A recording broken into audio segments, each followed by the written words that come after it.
everybody. Welcome to Impossible Coin. Once again, our format is a little bit different this week. Rocky.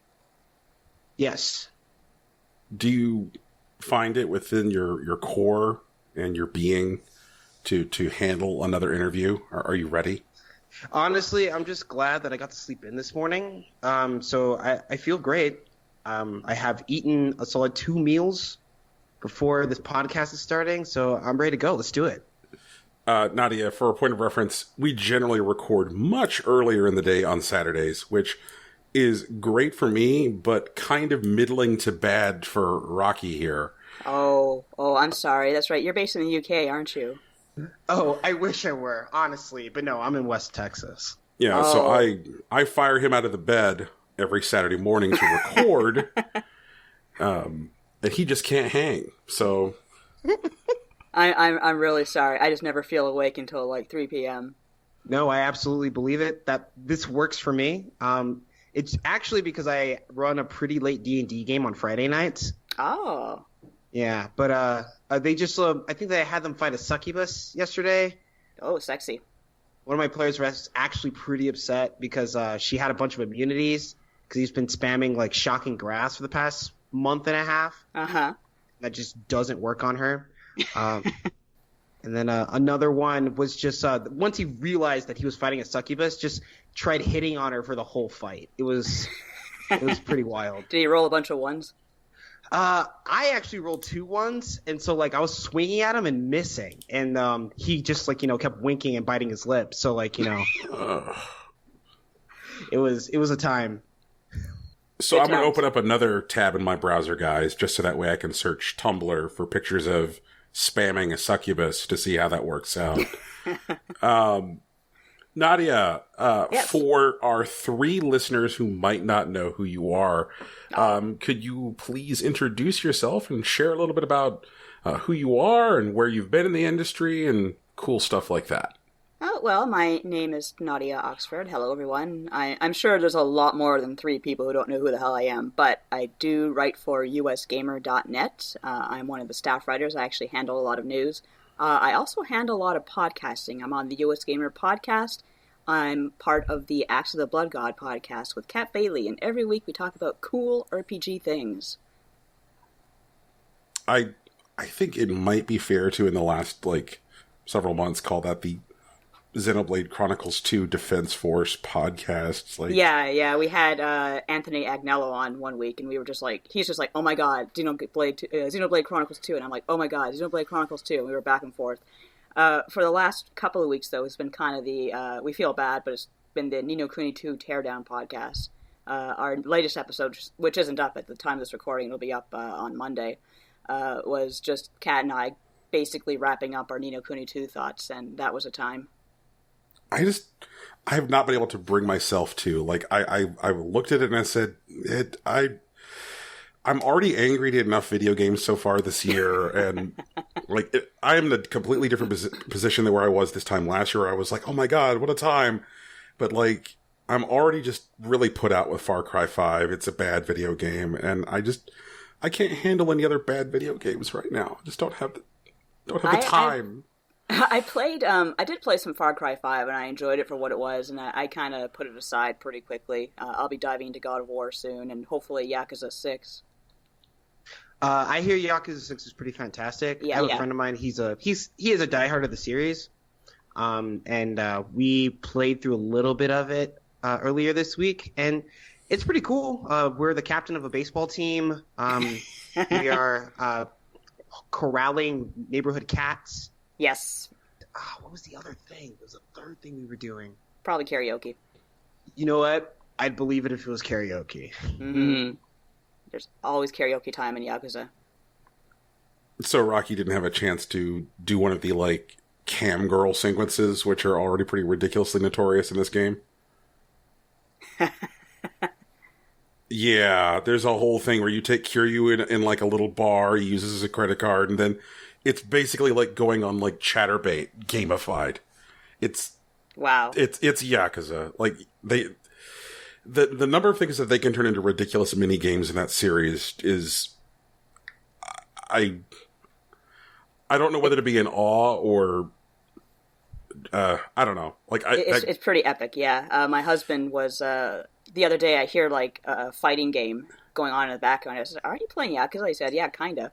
He's playing Virtua Fighter 5 within Yakuza. Yep. Actually, no, now I remember the third thing. The third thing was my friend wanted help with the Puyo Puyo minigame that's inside of Yakuza 6. Because he can't Puyo Puyo. That's just magnificent. I have not even started that yet. I'm in the God of War. But let's hop on task. We've got so many fun questions for you. Hopefully there are some fun answers too. I hope so too. So one of the things that I'm curious about is that you've come from a unique position of having worked at a print magazine. Mm-hmm. You've done some work for one of the most notable websites in the history of games media. You've done some contract work, and you've had a reader-supported Patreon. So you've really touched like a lot of different sides of like games media work. Yes. So as somebody who's had exposure to so many sides of like the games media industry,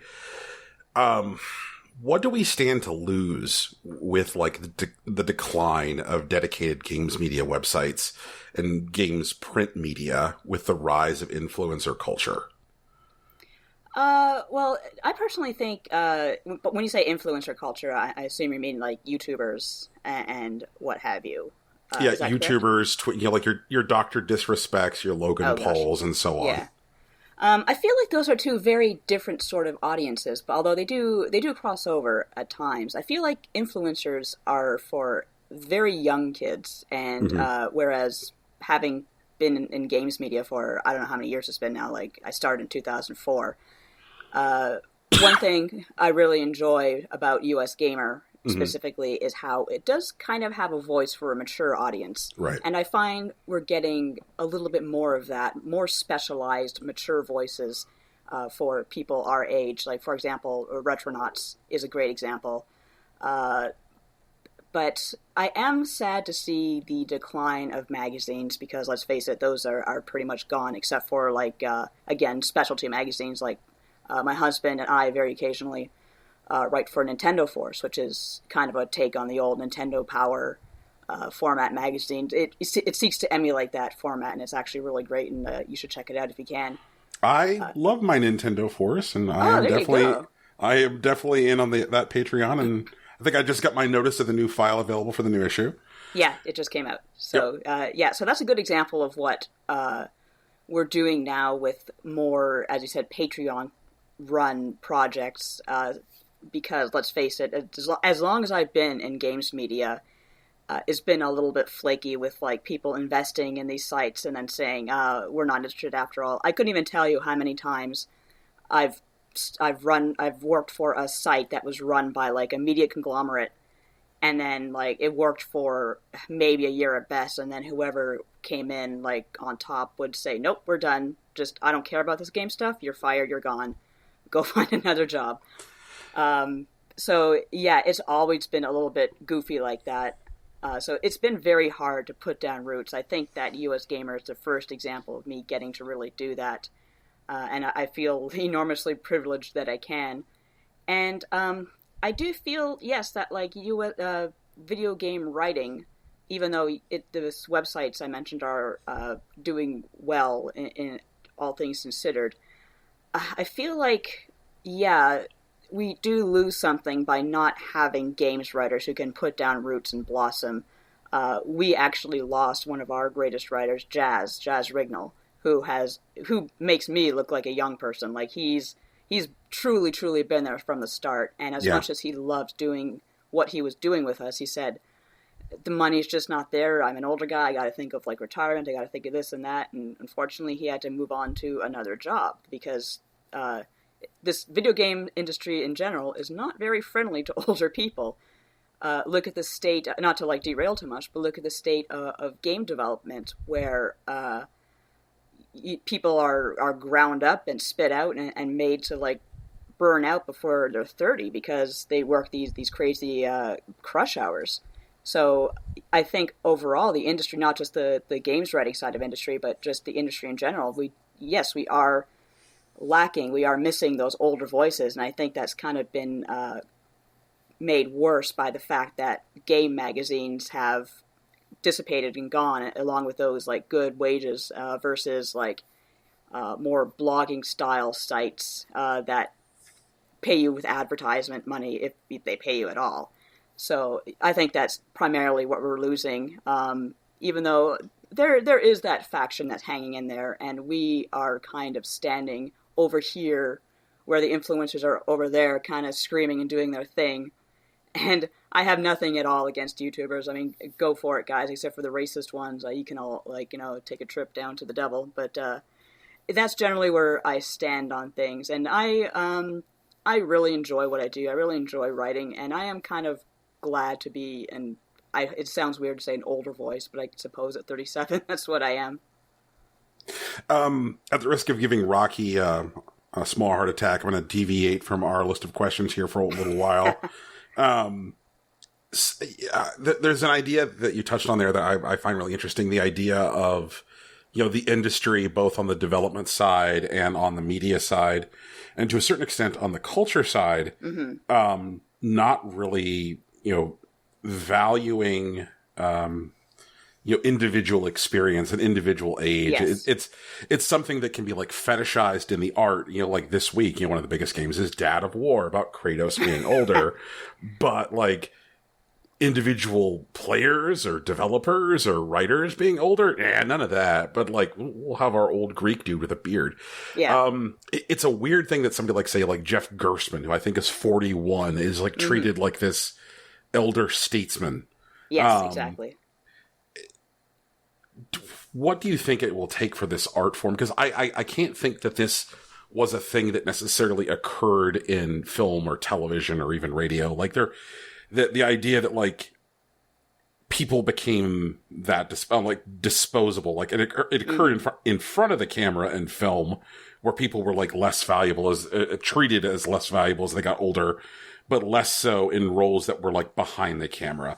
So right. You'd think that in like games where like ostensibly nobody is in front of the camera, this wouldn't really have occurred. Like, why do you think this got started in the first place? Was it like, say, workplace culture at Atari, where people were told they were like had no value to their face, or like how did this get started? Well, you actually brought up an interesting point with Atari there. Yes, Atari was very much one of the first companies to make home video games, and they were also a company that generally told people to their face, you are disposable, you cannot put your name on these games.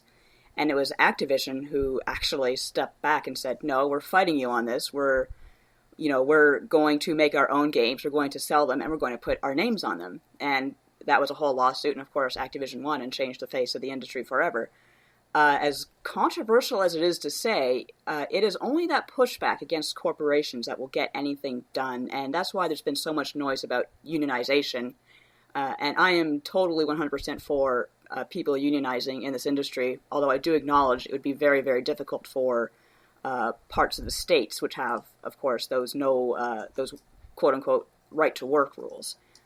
Because I'm not, like, anti-capitalist or anything like that, but I do acknowledge that industries, especially big industries, well, they're out there to make a buck. They're out there to get that huge Metacritic score and get those sales with it. And, you know, the people at the bottom be damned. They're disposable. We'll just hire someone fresh out of school.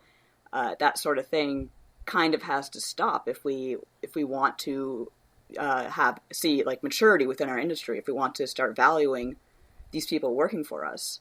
And I do hope it happens at some point.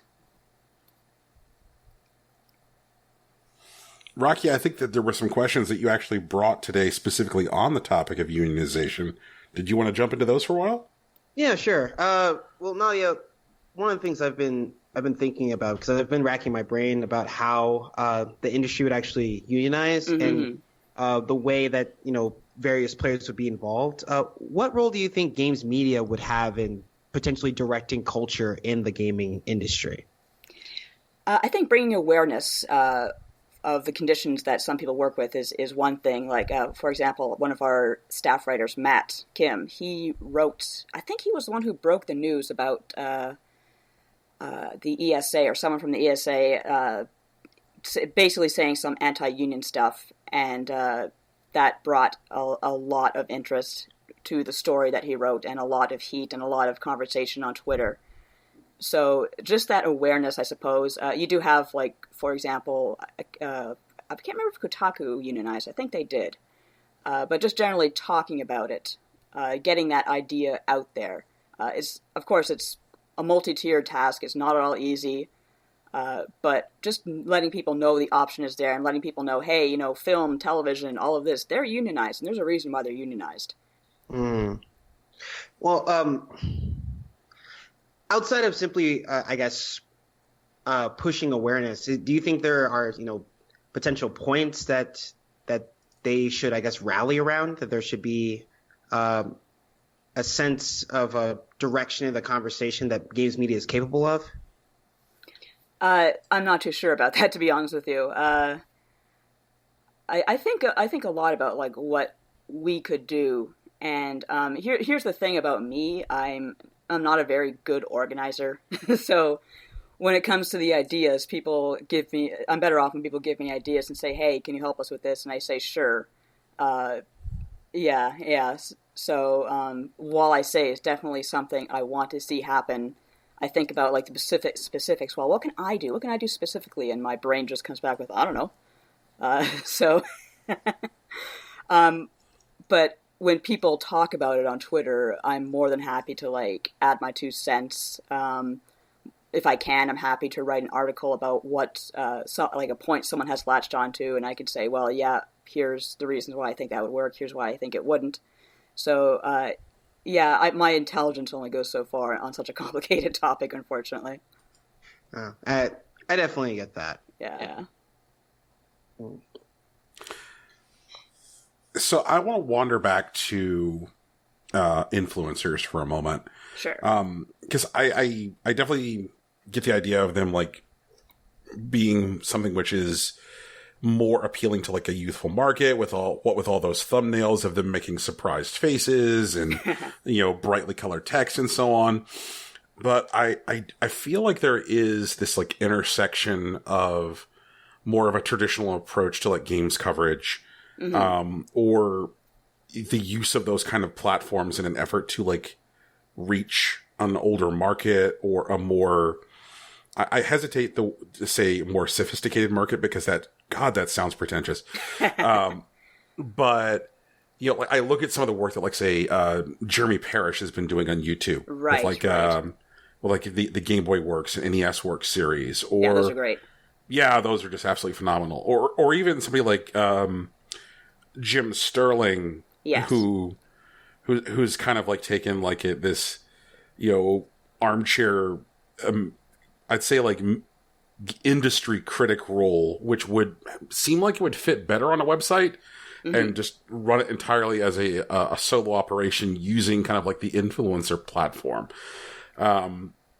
Is there, do you think that, like, as YouTube and Twitch and, you know, similar platforms mature, there'll be more room for using those platforms in that kind of way? Like, will we get away from, like, the yelling babies, or just add more stuff to the yelling babies?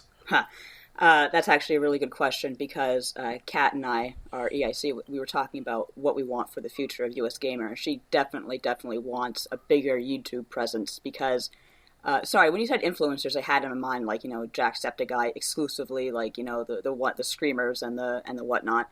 But when you talk more about the mature ones, like Jim Sterling, I would say he's a mature one, even though he has his little shtick going on.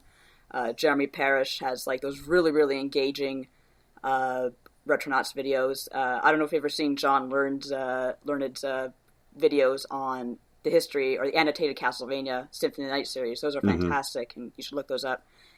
Yes, there is definitely room for those. I think it's important to remember, and one thing we're discovering is that there is definitely a different audience for YouTube versus text. As we know, like, they several places, like Mike, for example, tried to, quote unquote, like, you know, flip into video or transition to video, whatever the term they used. It did not go well for them. People, they want to read stuff when they want to read stuff, and they want to watch stuff when they want to watch stuff. But those two mediums can definitely work in tandem with each other. We experimented for a time when I started with USGamer, just, like, having me or someone narrate my articles and put them up on YouTube.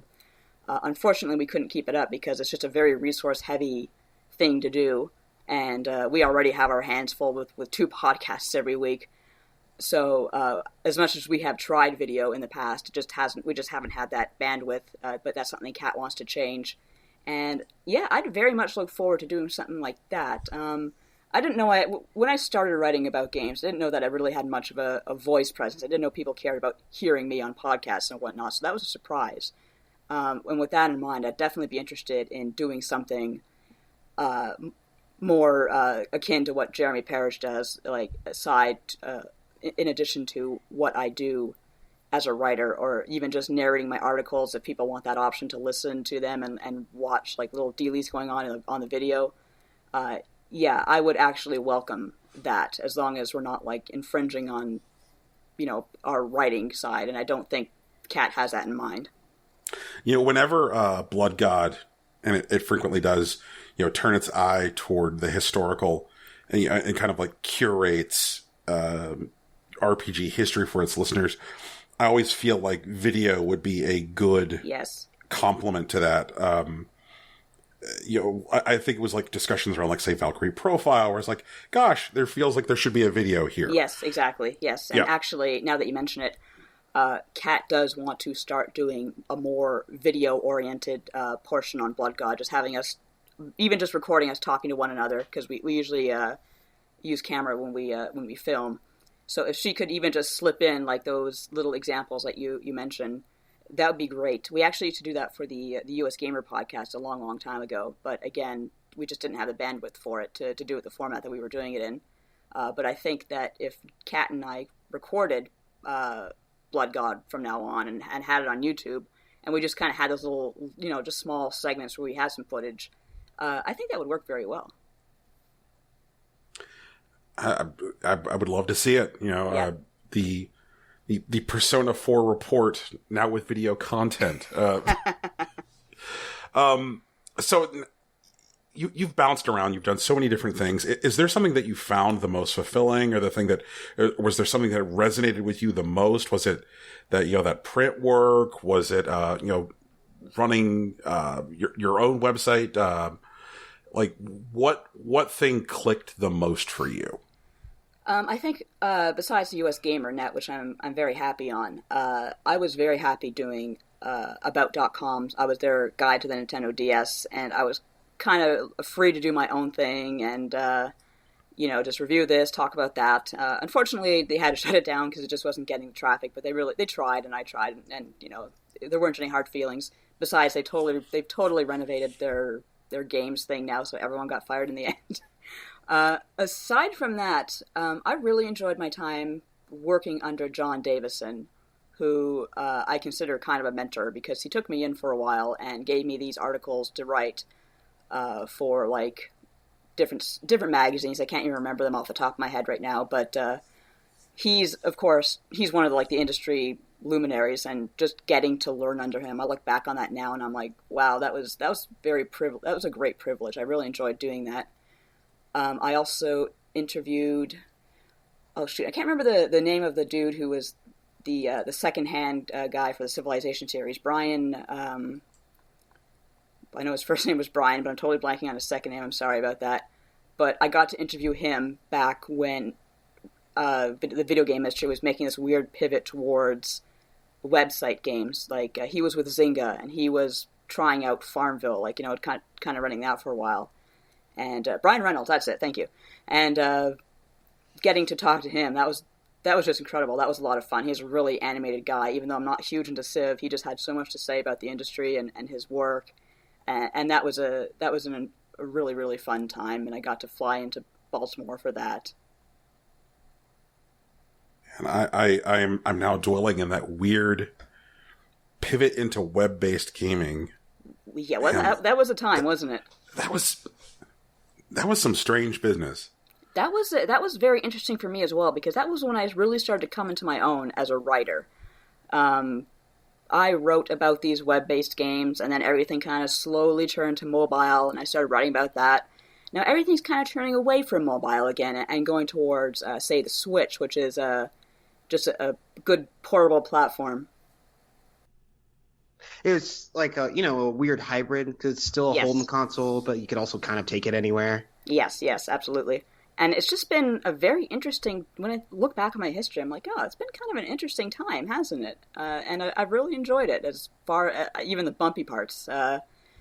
Just watching how Apple, had that market in the palm of their hand, and they just didn't care, and they just let it go, and I guess it just wasn't their priority. But, yeah. It's been weird watching them decide to care about games, but too late. Yes, that's a good way to put it.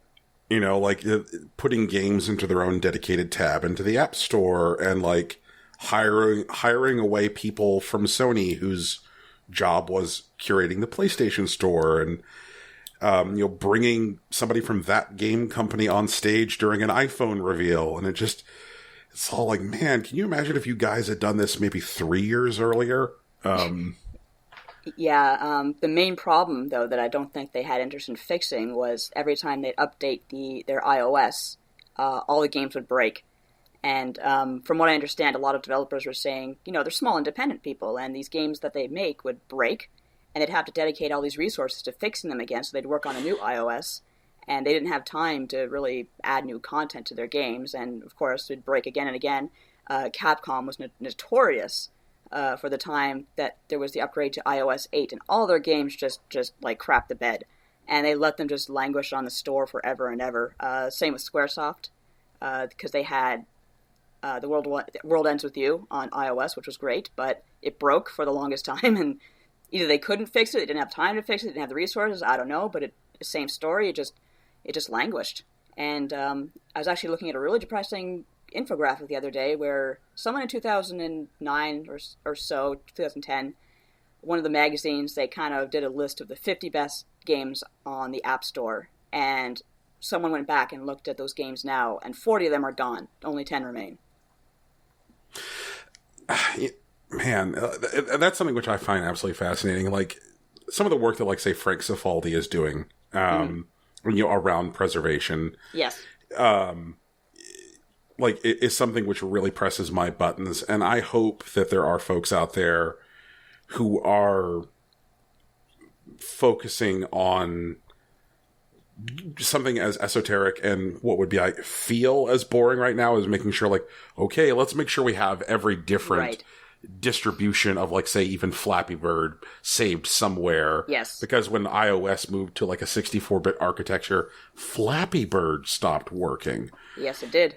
Yeah, and it's just like, gosh, that's a really seminal and important game, which is now, for all intents and purposes, lost.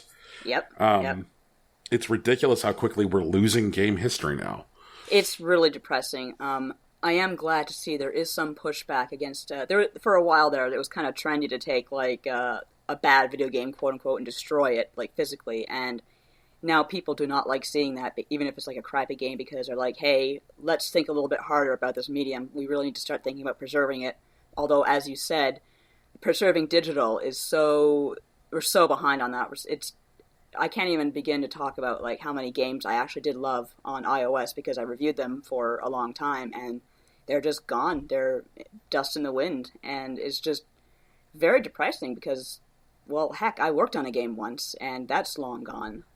And I have no way to get it back. I have no way to, like, I have the original files I wrote for some of the text in that game, but that's all I got. It's just... I don't think I knew that you worked on a game. I did, actually, yeah. I wrote for a game. I wrote, like, kind of a story for a game called Minions and Immortals. That was it. Minions and Immortals. Yeah. Was this web-based, iOS? It was web-based. It was supposed to be iOS, but it never got that far. It was a little bit too ambitious. It was like supposed to be an MMO, but it's harder to make an MMO than I think anyone imagined. Well, considering that I think it's absolutely a monumental undertaking, and God, I can't picture anybody saying, like, you know what, let's make an MMO. That sounds like an idea. That's a good idea. But these were experienced, like, people who had worked on like story-based games, text-based adventures, what have you. So they knew what was involved, but I guess they just didn't quite. They maybe underestimated it a little bit. Man. So, one of the things that you have done in recent years is to, write and edit and curate your own website. Yes. Tiny Girl, Tiny Games. And as somebody who is a big handheld gaming enthusiast, I've definitely dug it. Yes, I love it. Like, handheld gaming feels different. Yes.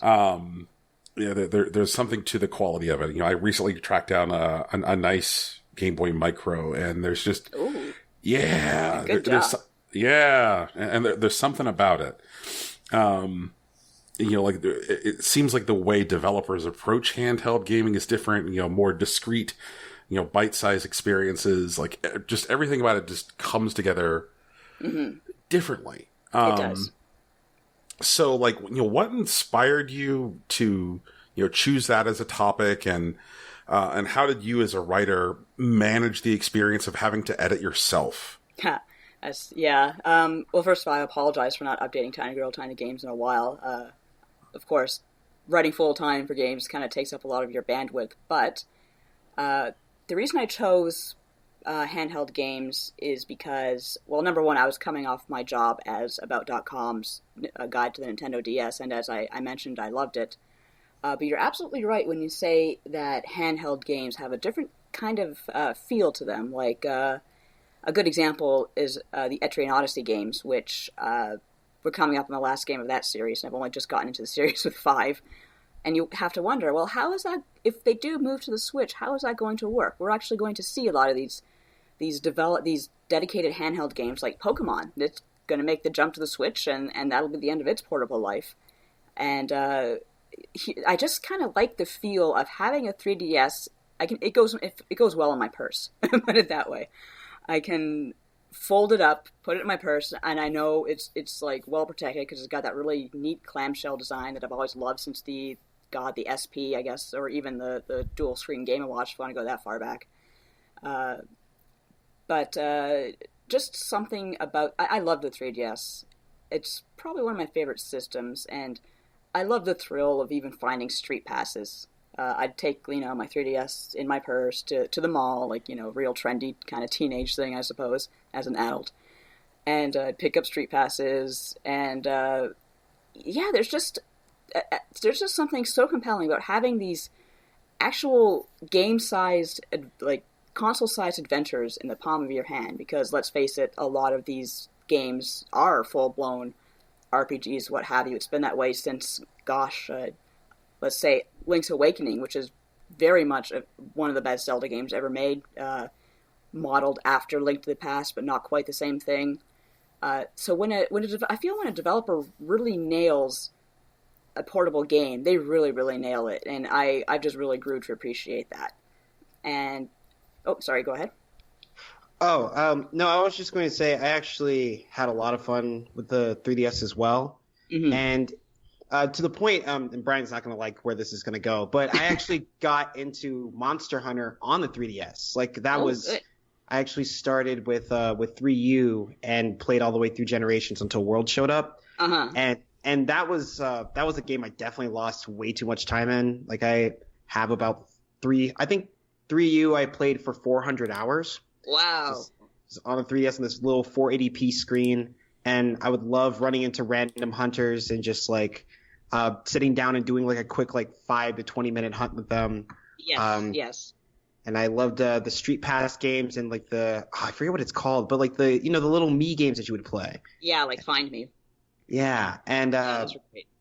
I definitely understand how that might actually be disappearing, since Nintendo has been basically the bastion of portable gaming. And I've been messing around with some mobile games lately, but they do feel less complete. They definitely do. Yeah. The mobile space has changed a lot since we were talking about how the iOS updates kept breaking games, and I feel like a lot of the independent developers who found their voice on mobile have since moved on to Steam or consoles, or a lot of them are making the jump to Switch, and that actually makes me happy when I hear about like 10 Tons, for example, which is a developer I liked very much on mobile. making the jump to the Switch. Same with the people who did Device 6, which is a great game, and I think it was called Year Walk. They're also making the jump to the Switch. But yeah, mobile games, like, I have my mobile games and I play them, but I know what they are. They're just, random sort of match 3 gacha sorts of games, which are fine for what they are. And I don't mind having that separation now, but it is just kind of makes me a little, like, wistful to look back on the history of mobile and see where it all went. I did love seeing HAL Laboratory put out Part-Time UFO on mobile, because it felt like such a weird, like, anachronism, like a thing at a time. It felt like HAL Laboratory feels like they're always the company sent in by Nintendo to figure out how stuff works on their platforms. That's a good description. Yeah, and it's like, hey, go figure out how to make the jumping better. Go figure out how to make this thing work better on a platform. And so, like, seeing them do something on iOS, I'm like, man, this feels like an early GBA game. It looks like an early GBA game. Like, I love this thing so much. Why is there not more stuff like this? Yeah. There's actually, HAL Labs has, like, really interesting stuff going on. Even just the Pokemon Company has really interesting stuff going on. Like, I love Pokemon Go, to be honest with you. And they've been putting a lot of work into it. They've been doing a lot of events and finding ways to keep you engaged and interested. So yeah, I'm an unapologetic Pokemon Go player. Mm. I have a strong aversion to anything that makes me look like I'm trying to buy weed, and like whatever. And as near as I could tell, whenever I just see like these, I'm like, why are those people standing around by that mailbox? Like, oh, because it's a gym or whatever the hell. Like I just see herds of people. I'm like, what are those people doing? Like, oh. I actually really love that aspect. There's a series of gyms like near this like shopping center in my neighborhood, and like I'll walk by because I was trying to get the Latios, like the 5-star raid that's going on, and I'll see people walk up and they're just like, and they're holding their phones out in like the textbook Pokemon Go way. And it's just like, hey guys, like, are you here for the raid? And they're like, yeah. I was like, well, I already got a room up. The password's Squirtle, Butterfly, Pikachu. And like, they clearly know what I'm talking about. And they just jump right in, and it's amazing. It's funny. My neighborhood is like they flip gyms a lot, but they're kind of like secret. Like I know there's a guy who's a dentist who has like this really amazing Pokemon, and I've never met him face to face, but I always figured, well, you know what? Next time I book a dental appointment, I'm probably going to go with this guy because he has a really good Gyarados. Yeah. That sounds like the best ad for a dentist ever. It is, apparently. Like, it made me look him up, and I looked him up, and he has great reviews. I said, well, why not? And Rocky, to your point earlier, you can talk all you want about Monster Hunter as long as I don't have to play it. That's fine, brutal. Rocky. You can murder community leaders on your own time. Are you Monster Hunter adverse, Brian? I feel like Monster Hunter does everything it possibly can to make sure that you don't have fun with it.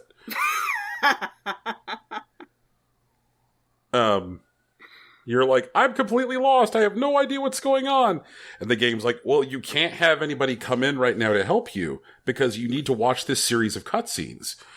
At that point, like, you can then fire a flare and someone can show up, but they probably won't because they're currently off fighting a thing that looks like a fully enraged big bird.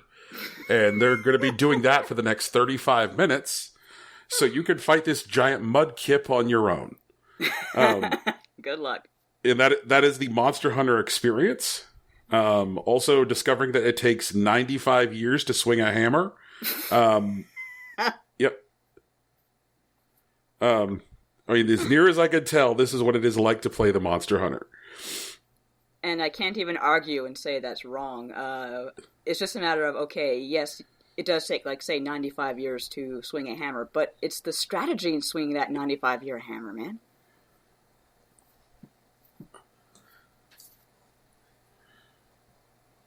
There you go.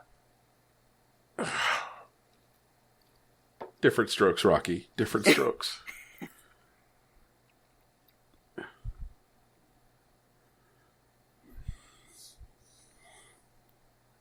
Yes. I think you should. But sorry to knock you off track there. You did ask me, Brian, about self-editing and yes. and how that is. I will admit I have a very different tone for when I write for, say, USGamer versus I just write for myself. I've kind of made the comparison to okay, I'm going to unbuckle my belt and unzip my pants, just kind of like, let it all hang out. I swear a lot when I write for myself, and I can't help it. That's actually something I wanted to ask you about. I'm guessing, and please tell me if I'm wrong, but like, do you manage USGamer's social media presence, like Facebook, Twitter, and so on? Just the Facebook. I think Mike and Katie tend to do the, well, actually Mike does a little bit of the Facebook as well, but I don't do the Twitter at all. Okay. Because like, there is definitely like I think that the Facebook presence definitely has like a lulzy spiciness, which I don't normally associate with USGamer. And I wonder why some of that doesn't necessarily, like, say, creep into, like, I feel like whenever I listen to, USGamer podcasting, that there is like a certain measure of self-imposed restraint. And I don't know if that's because of like, trying to get the most out of distribution platforms that the shows may be on or what. But I'm like, man, I feel like sometimes these shows might benefit from somebody saying fuck just a little bit more. But I have, I don't know, I just have a personal rule about like being a fucking professional when I am podcasting, and I've totally blown that. Even on Acts of the Blood God, I try not to say the F word very much. And it's just a matter of, I don't know, I just feel like, well, I don't know who my audience is. Maybe a younger person's listening to this, who knows. And it doesn't hurt me to use a little restraint once in a while. Sure. Facebook is, I'm kind of allowed to do what I want on Facebook, as long as I don't obviously post anything like offensive or anything like that. Right. I usually find really weird stuff to post. Like, people love memes, unfortunately. They just, anytime I post anything meme-like, they go wild. But then I'll post like a picture of like, a bunch of angry Pokemon and say, oh, maybe someone like came to their gym and puked in front of them and now they have a mess to clean up. And it's just, I do whatever my mind tells me to do in that regard. But yeah, I guess also with the USGamer podcast, Mike sets such a mellow tone that we all just kind of like fall into that haze. He has just the absolute warmest timbre to his voice. He does. That like you definitely get the sense that he could be painting little trees. Happy little trees. Yep. But it definitely makes for like I think that like him and Jeremy Parrish have that like, hey buddy, just, yeah, there's that very warm, very mellow quality where you're like, man, is this shit going on NPR? Because it sounds like it's going to go on NPR. We call it smooth jazz with Mike. Yep. So it sounds like you use like a different editorial approach, like whether you're writing, like a 5-word blurb to go with a meme on Facebook, or writing for yourself for your website, which means that like you have to find, and this has got to be kind of difficult, finding different voices for yourself depending on the platform. Absolutely. Yeah. Now that you mention it, I don't find it difficult at all. I don't want to say like, oh, I'm so good, screw all you. Oh, you should totally say that and just do donuts in the parking lot. Like, I'm the best. I don't have a driver's license, believe it or not. But I'll do donuts anyway. It's just something like, I've been able to do since I was a little girl, just change my voice as necessary. And it's something I do work on. Like, I've had people tell me in the past when I was a younger writer, oh, all your characters talk the same, and, you know, you should stop that. And okay, I'll say, okay, I'll work on that, and then I really honestly try to. But, gosh, the only thing I was really good at as a kid was writing, so I just kind of focused on that and just developed myself from there. Yeah, I just, like, failed at everything else, like, especially anything mathematical. So I've just, it's kind of easy for me. I turn it on and off like a switch. I'm lucky. You mentioned writing characters, which feels like a good opportunity to segue into, I guess, talking about your book and talking about your Patreon a little bit. Can you tell us some about your book and and what you see as like your objectives for it, like what you want to do with it, like something that I have some personal experience with is like small press publishing, and Jesus Christ, there is no more splendid a world of horrors than like small press publishing. So you must know all the, gosh, there was a time when I hung out on the on like writers forums, and like Publish America was the devil. Oh man, like Publish America, like nothing quite like a weekend where you watch like 900 writers trying to promote their book on shock lines to each other, that kind of thing. Oh gosh, yeah. Oh, memories. But as for me, basically the Patreon is a side project, and I did start it when I was a little bit like before I had a full-time job with USGamer. I could really use the extra cash. I can still use extra cash, of course. It never changes. But it's basically a story about vampires and dragons and whatnot in the modern world. I know that's such an overdone topic, but I'm trying to bring a different perspective to it, where it's more about like these characters kind of dealing with real world problems within a real, like, kind of dealing with their powers, whatnot, in a real world context. Like, yeah, okay, my character Jamie is a vampire, but she still has to go to work, and she still has to kind of deal with that. And of course, she has a different circle of friends now that she runs with and whatnot. And then there's this background conflict of this dragon who lives up north and is driving the other dragon south, which is forbidden because the unicorns, who kind of watch over everyone in the city, banished the dragons a long, long time ago. So you have this instance where this kind of mother refugee dragon and her son are trapped between these two forces, and the main character Jamie has to decide what she needs to do. Will she go against what the authorities say? Will she kind of follow her heart, etc., etc., etc.? When I write, I sometimes call my stuff like, killer's lyrics brought to life. So so I'm very much enjoying myself on that one. You still have these vampires who are talking about, like, who they went with in Persona 4. It's like, oh, I went with Marie. Why would you go with Marie? You still have that, like, that fun little banter, and I try not to turn it into Ready Player One, where it's like, hey, remember this? I try to make it, like, more organic than that. It is kind of a little bit 18 plus at times. There's some, like, randy stuff and whatnot. You can't have a vampire novel without randy stuff. And yeah, so far so good. I'm having a good time with it, and hopefully when it's all done, I can bundle it all up and sell it to Publish America. Please do not do that. No. So, speaking of randy stuff, one of the things that the games industry is still, like, really bad at, is talking about or writing about sex in any kind of an adult way. Yes.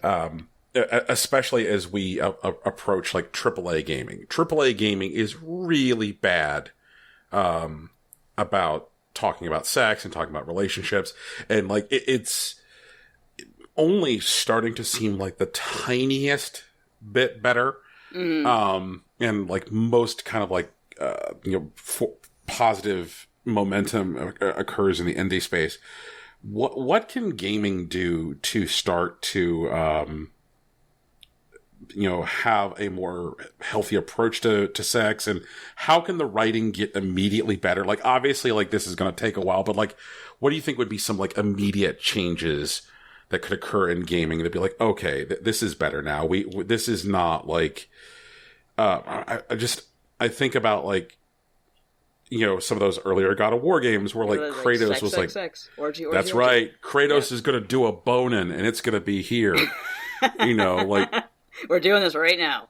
Yeah. Everyone come in for a huddle. So what can gaming do to like have a more, adult and a more inclusive attitude toward its portrayal and discussions of sex? Well, one thing actually Kat and I were talking about the other day, and again, this will be on the Monday episode of Acts of the Blood God, was JRPGs in particular, especially Atlas JRPGs, need to stop with the gay panic stuff. Oh, yeah, Jesus. And the stereotypes and whatnot. Yeah, we were talking a little bit about Kanji, who, Persona 4, his whole thing was, oh my god, I hope I'm not gay. Oh, Wheel, I'm not gay. And that was just, like, really kind of uncomfortable and offensive. And while the message wasn't terrible, like, hey, just because you like doing girly stuff, it doesn't mean you're necessarily gay. Sexuality is very complicated. It wasn't that. It was, like, just kind of a palatable relief. Like, oh, phew, I'm not gay. And then, of course, he had Yosuke for the rest of the game, like, saying, oh, don't hit on me, dude, don't hit on me, dude. And it was just, as much as I love that game, it was really, really uncomfortable. Persona 5 was a little better about that, at least. But that's number one, and thankfully Western publishers are starting to get the hint that, like, gay stereotypes and jokes and whatnot aren't funny. Let's stop it now.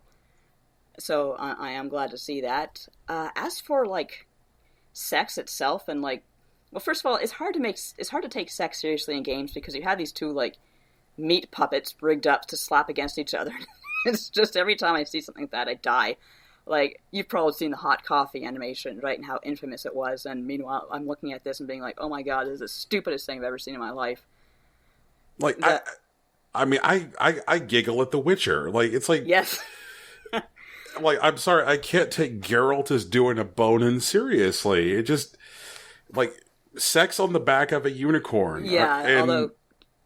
I don't want to interrupt you, but to the Witcher's credit, it doesn't take it very seriously. Yeah.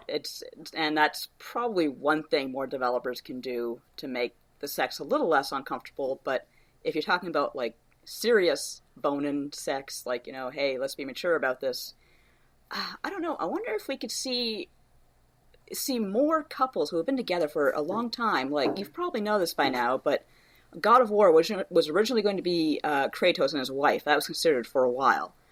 And I would have liked that very much. I'm very interested in stories about couples who have been together for a long time. They know each other and they understand each other. And even though I think sex is inevitably going to look a little bit silly between video game characters for a while yet, I think just having that opportunity to develop a relationship or be part of a developed relationship would go a long way to making sex seem a lot less juvenile in video games, because as it is right now, it's treated like a goal to achieve, and that's not so bad on its own. I mean, everyone likes, like, hey, I'm gonna, like, court so-and-so and bring them to bed, and that's part of the fun of games too, but I guess just having that opportunity to have mature couples, that would probably be one of the steps.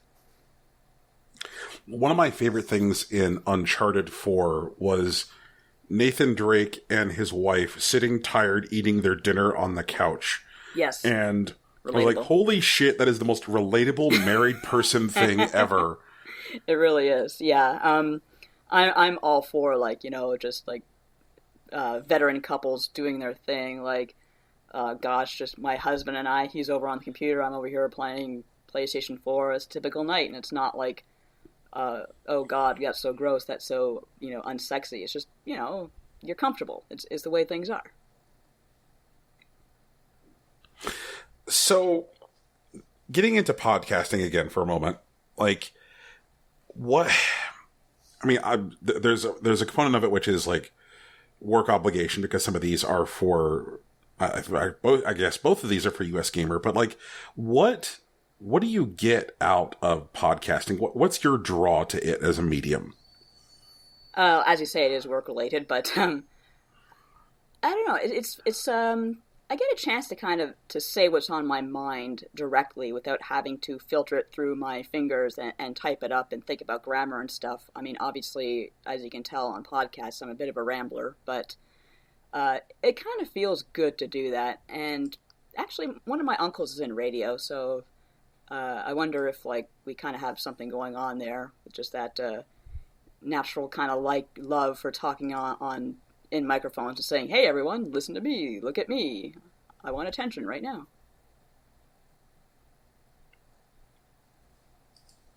I think I just generally prefer to do that in public, just go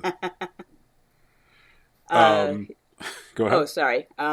One thing I should mention too with podcasting is it's much, much easier to talk about what's relevant, what's hot in the moment, versus like, sitting down and thinking about, okay, I have to write this, I have to say this, I have to link to this.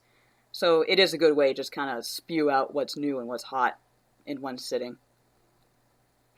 Yeah, I that definitely seems right. There was last year, our podcast got this brilliant idea after every one of the press conferences at E3 that were like, why don't we write up our thoughts on each individual conference in addition to doing a wrap-up podcast? Oh, gosh. At the end of the week.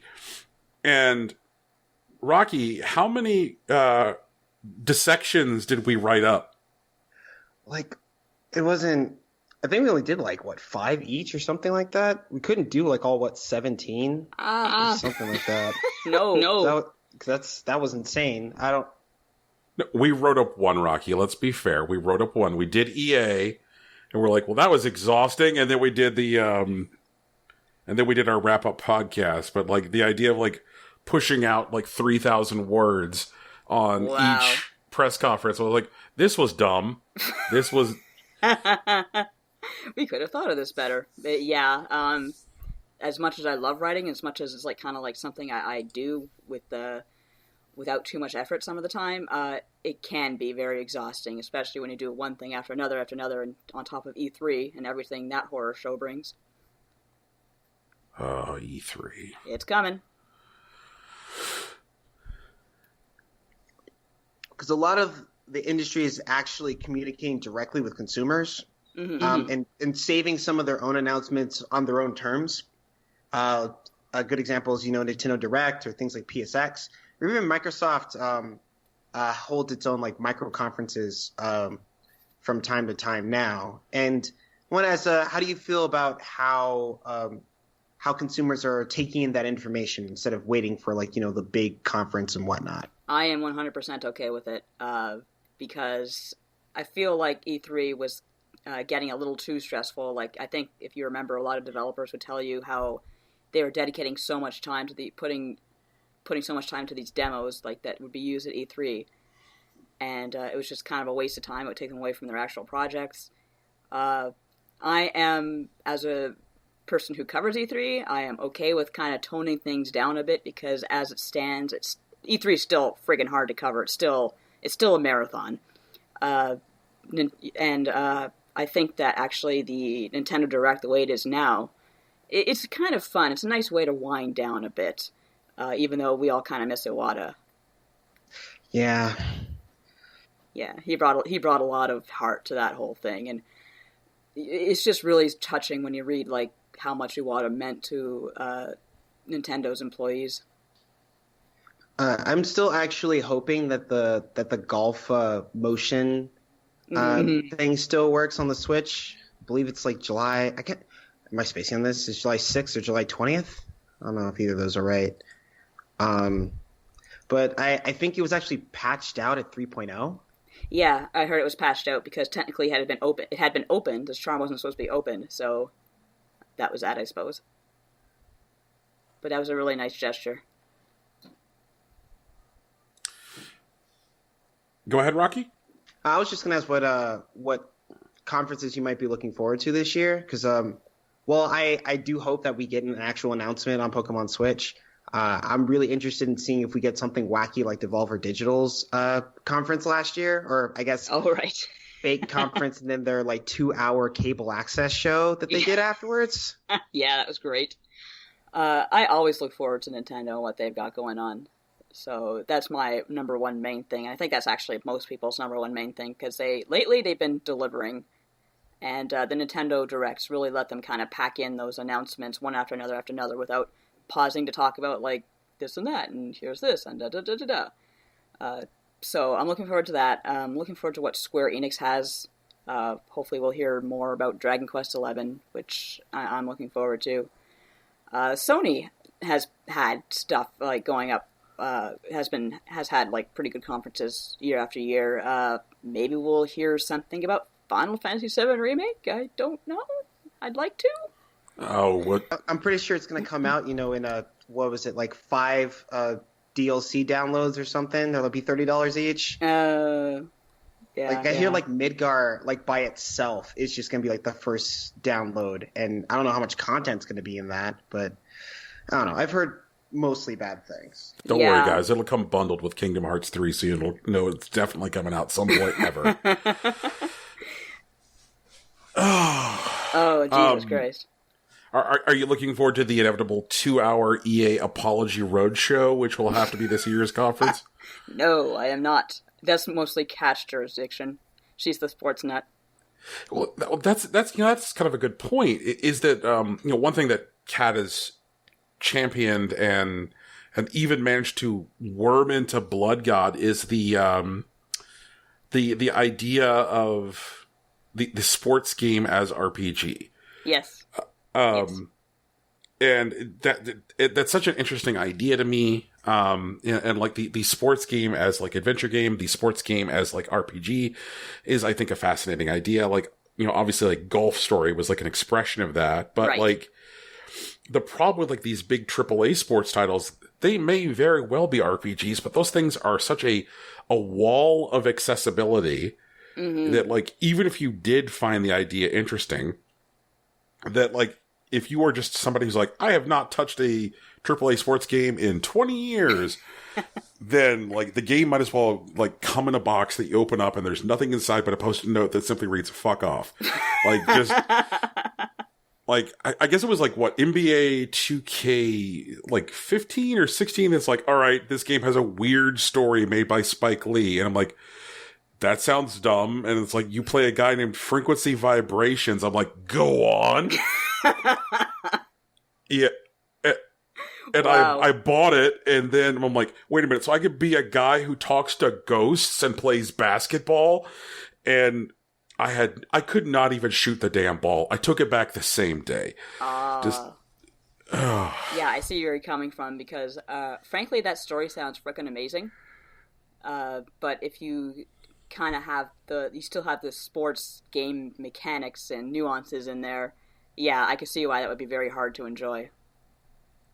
He literally talks to ghosts. They introduced that shit in like the first 10 minutes. I'm like, this is going to be great. That would work so well with, as you say, like kind of a more Golf Story format where like it's not so hard to grok the mechanics, but you can enjoy a fun story alongside it. One of my favorite things about Golf Story was how the frisbee golfers were just kind of like these punk, like anime sort of like dark bad guys, and like everyone hated them, and they had these mystical powers. And apparently, like, I don't really know too many frisbee golfers, but apparently they're lousy all over San Francisco. So Kat's like, yeah, they kind of nailed that persona right there. Well, I will just keep my fingers crossed for the inevitable Windjammers RPG to come to Kickstarter, and hope that day comes sooner than later. Windjammers is dope. No, you don't have to like convince me to play Windjammers. Windjammers is great. I just want I want a story wrapped around that bright color one day. It'd be so fantastic. That game is all pretty with its neon colors and tank tops and like Oakleys. Just, I need the best story 1992 can bring to me. You'll be waiting a while. 1992 was a crazy time. Everyone was so peaceful that like we just like had other like stuff to complain about, all this like really, all this small stuff to complain about, and the music was weird. There were a lot more snap bracelets. Oh God, were there ever? They got banned from my school because people were taking the metal part out and hitting each other with them. Man, the roughest streets. So, shifting gears from Windjammers, in the last couple of years, there have been like several games in Japan which have like become part of the like larger cultural zeitgeist, and it had definitely been a minute since like Japanese games had like dominated American conversation. You know, like Breath of the Wild and Nier Automata and Dark Souls and Yakuza, and even Rocky's dreaded terrible Monster Hunter. So like after like close to a decade of Japanese game developers making design choices that felt like they were, you know, ashamed of their design sensibilities, like Japanese developers have started like making choices that are like embraced in Japanese design principles again, and Americans have embraced it. Yes. Why do you think this change has happened? Like, it is no longer the Gears of War cover festival in all of games. Right. I wonder, like, when things looked really kind of dire and bad, say, like, when Keiji Inafune left Capcom, I think he said something once about how younger people were starting to kind of embrace, basically, like, the fact that the market was changing, and like indie developers were becoming more of a thing in Japan. And I think it just took time for developers over there to, number one, get a hold of HG technology, because they kind of had a little bit of a hard time with that. And number two, just to, I don't know why they eventually abandoned that kind of Western look for a lot of their games, but I guess maybe they were just unhappy and they said, hey, I don't like where Japanese games are. We were like the kings of gaming at one point. Let's be the kings of gaming again. So you have a game like, as you say, Nier Automata, Persona 5, which are unapologetically Japanese, and I love it. And the entire world like loves it. Like Persona 5 sold extremely well. Nier Automata sold very well as well. I'm really hoping the best for Dragon Quest XI. Personally, I'm just extremely happy that we went back to that. Like, I love Western games, I love Japanese games, but they have very different flavors that I just kind of like to have the choice between them. So, but as for a specific reason, I couldn't give you a reason why that happened. Maybe Keiji Inafune was a cautionary tale. Man, are we not calling Dark Void rad on this this podcast here? Apparently not. I had to review Mighty Number 9, and that was an experience. No. Oh no! I want my DS version of that game. You're not getting it.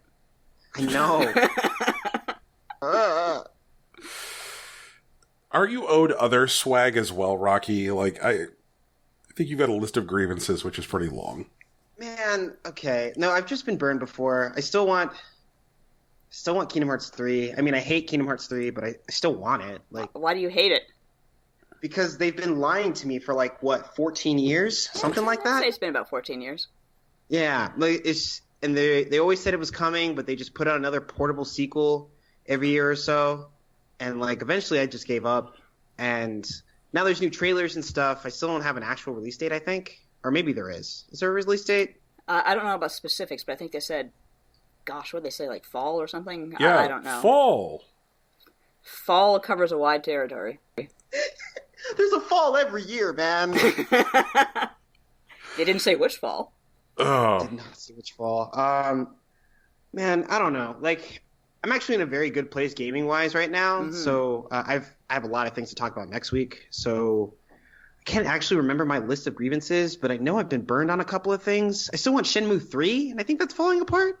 Is it really? That seems to be in a better place. They just released some bad footage. People flipped out, but now there's footage that doesn't look so terrible.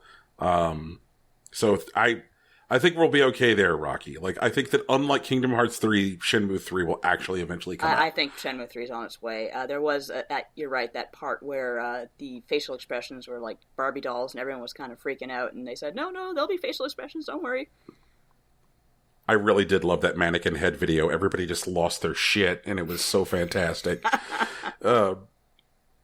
So, back to frequency vibrations for a second. So with the increasing RPG-ification of all game genres, what do RPG developers need to do to, like, distinguish their design objectives? Like, it feels like as everything becomes an RPG, how do RPGs distinguish themselves? More anime hair and spikier anime hair. But then what... Is there a line that we can get to before we actually get to card anime hair? Oh, that line's way the hell up, like up Jacob's ladder or some shit. I don't know. Because I just don't want to look like a Yu-Gi-Oh! GX character, but I still want to hit stuff with my sword. I still don't understand Yu-Gi-Oh's hair. I look at it and I'm like, what is hair and what is skull? I don't get it. I still don't know how big that kid's head is.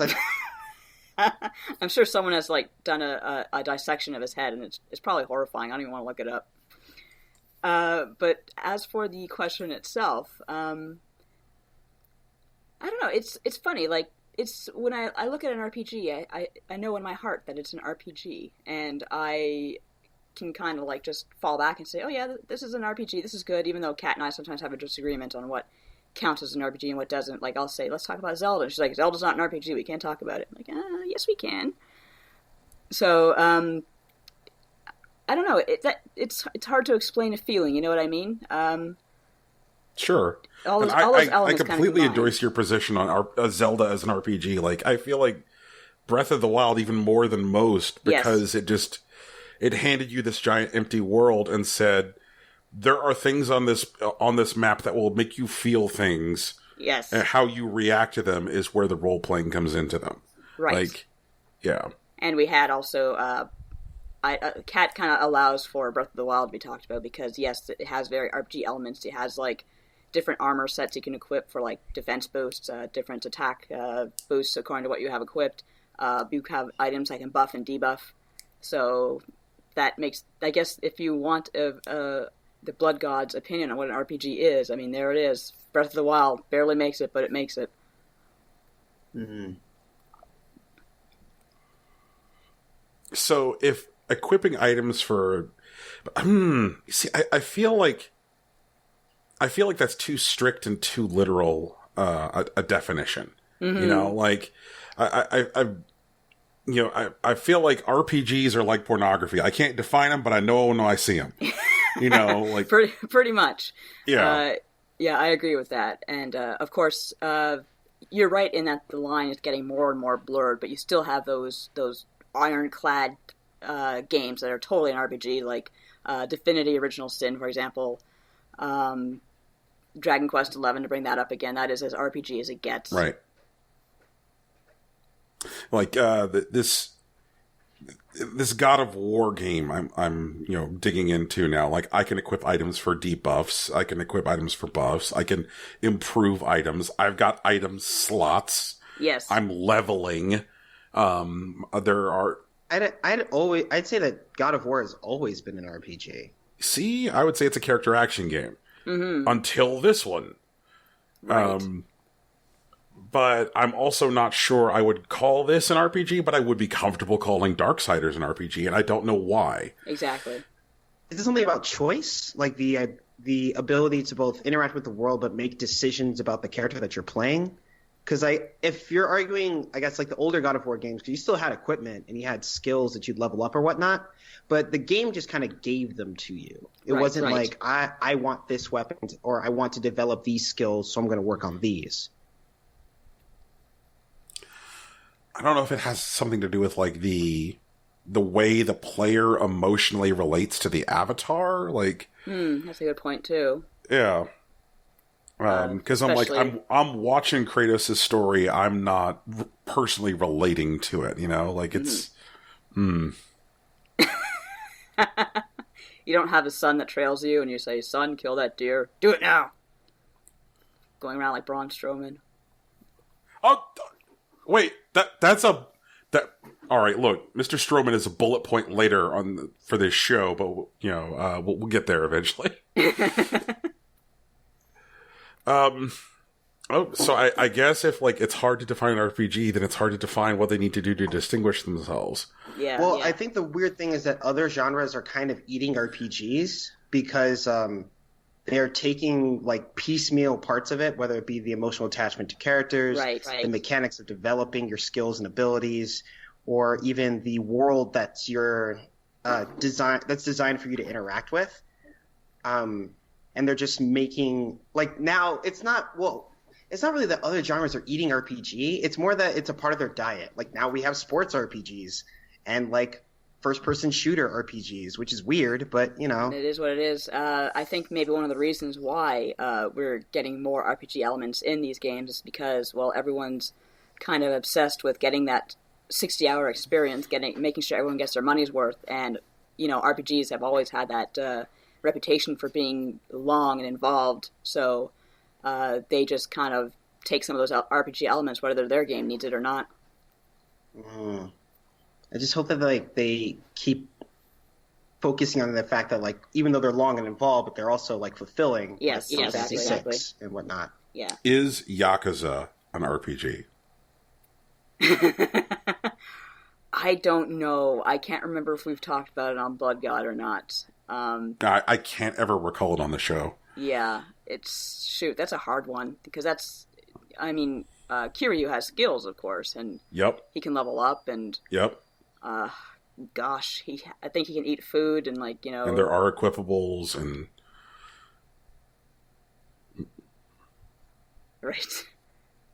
right, fucking Mr. Shakedown.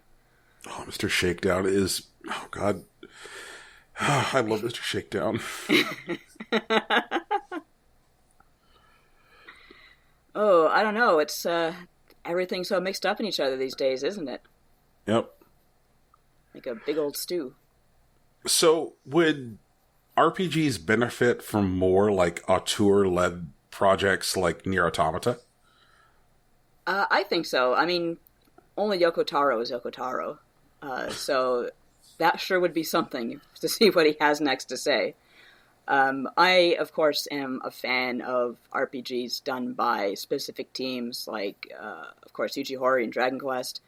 But I am not closed off to any sort of RPG project, obviously. You give them to me and I'll play them, but I would like to see more auteur-related stuff. I think that kind of ties into what I was saying earlier about the industry needing more mature voices, and that's one way to get a few. I mean, Yuji Horii is an older guy who's been doing nothing but Dragon Quest practically for 30 years, as well as Fortune Street.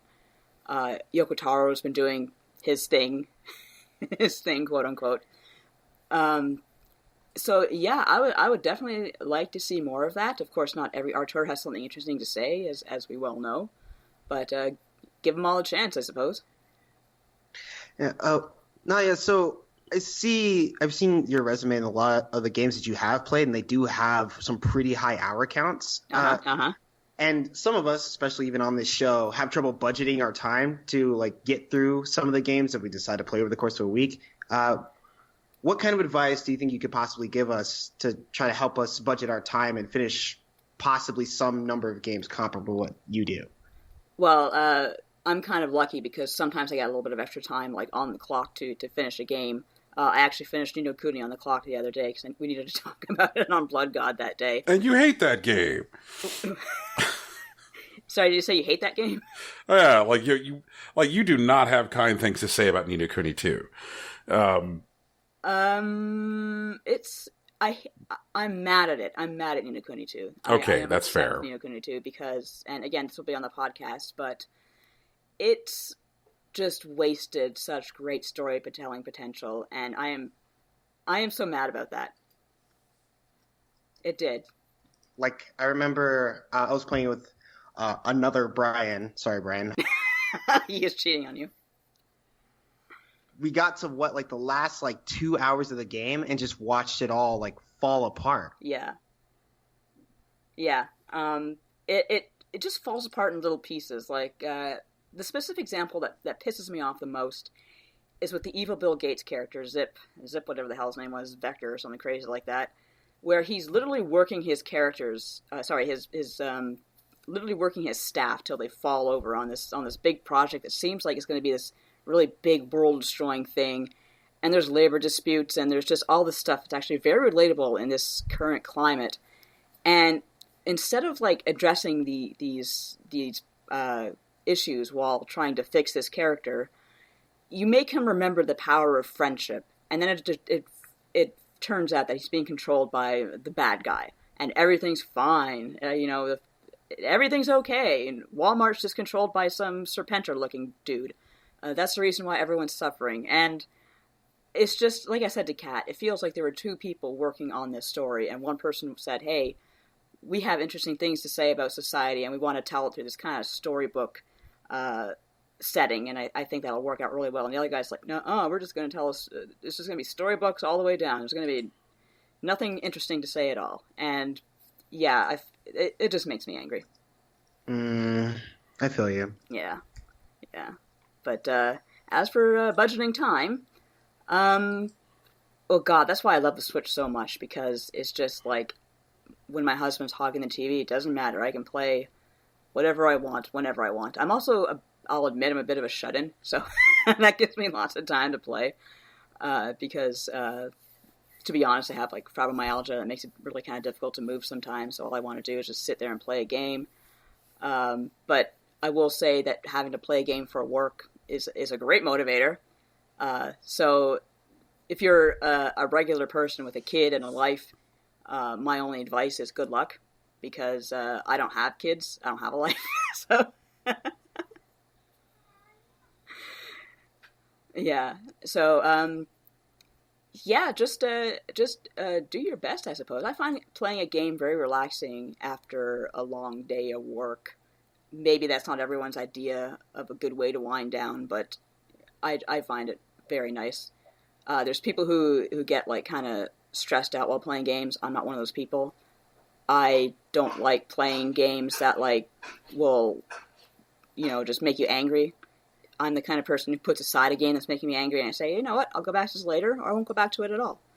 So, because there's lots of things out there to play that don't make my blood pressure go through the roof. I get that. I think I finally get why Brian doesn't want to play Monster Hunter with me.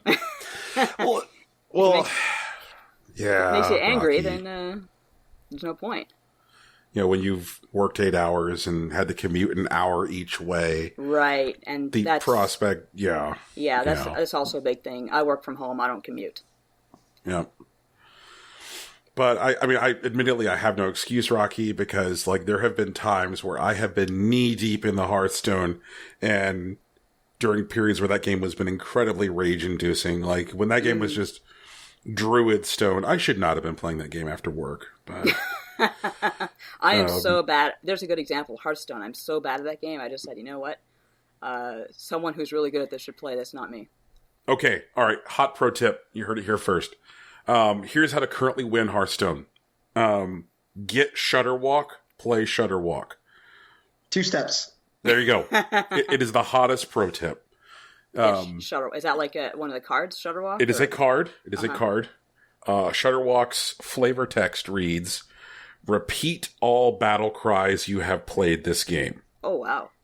So it is a combo card. You just basically sit on your Shutterwalk, and then about turn 10 or so, you say, oops, pout, surprise, and then you play Shutterwalk, and then you get up and go get yourself a soda, maybe a nice bag of chips, and you come back and you collect your win. Wow, I bet that...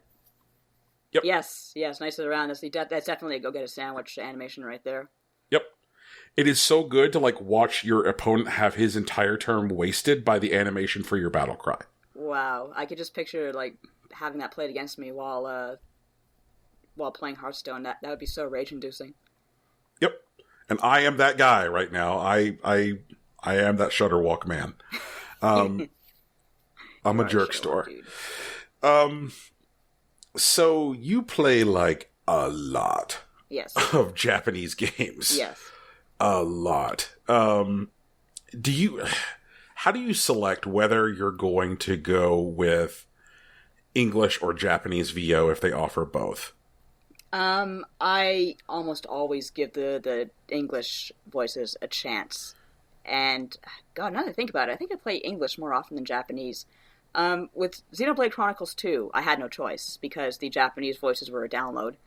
So I have all these people yelling Cockney stuff at me. I'm like, oh god, this is so terrible, I'm gonna die. But then I really got used to it, and I kind of started to enjoy myself. And as dorky as Rex is, I liked him. So man, I love Rex. Like I'm one of the, I think one of the few defenders of the VO in that game. Like, oh yeah, I like him. I don't care. What was the thing that he said in battle that they like patched out because too many people were making fun of it? I don't know if it was Rex, but it was the Scottish sounding soldiers who were like, "Think you can take me? Don't forget me!" over and over. Yeah, and over that again. was it. That was it. That was constant. Yeah, Jesus. that was. I remember playing that, being like, "Oh, guys, maybe you should fix this." I'm glad they did. So, thankfully, I remember. I think that was hour 20 when it went up against those guys, and then you don't see them for a very, very long time. And I was very thankful. With Xenoblade Chronicles 2, I had no choice, but I got used to it. Everything else, I find video game voice acting has improved so much, and that might be because I grew up with the PlayStation voices that are now legendary. Mega Man X4, Mega Man 8. Trying to think of a good Japanese RPG that had voices that were terrible back in the day. I'm sure there were several. Not to say that English voice acting is perfect. With, again, Ni no Kuni 2, I actually think the voices are great, except for Bracken, who is the pink-haired engineer chick. I don't know what happened. Maybe she phoned in her lines. Maybe they just kind of had to get someone at the last minute, but she does not deliver anything well. She's very, very, very flat. But yeah, that's my position. I like to hear what the characters have to say in English, and now that we actually have so many voice actors who that's their job is to play characters in video games, I think it's actually worth like sitting there and listening to what they have to say versus immediately changing to Japanese. I'm actually playing through Radiant Historia now, and DC Douglas is a voice actor I like very much, and he voices like this big gorilla guy, and I just think that's a great casting choice. Very cool. It is a really fun game. I'm enjoying it.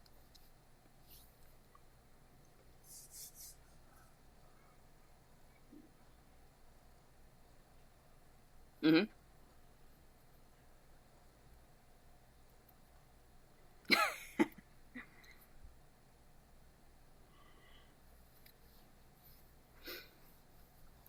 I think Nintendo has already admitted at some point that yes, they really look to Witcher 3 to make Breath of the Wild, which is totally fine because they're both fantastic games. Although I haven't played Witcher 3 yet, it's on my list.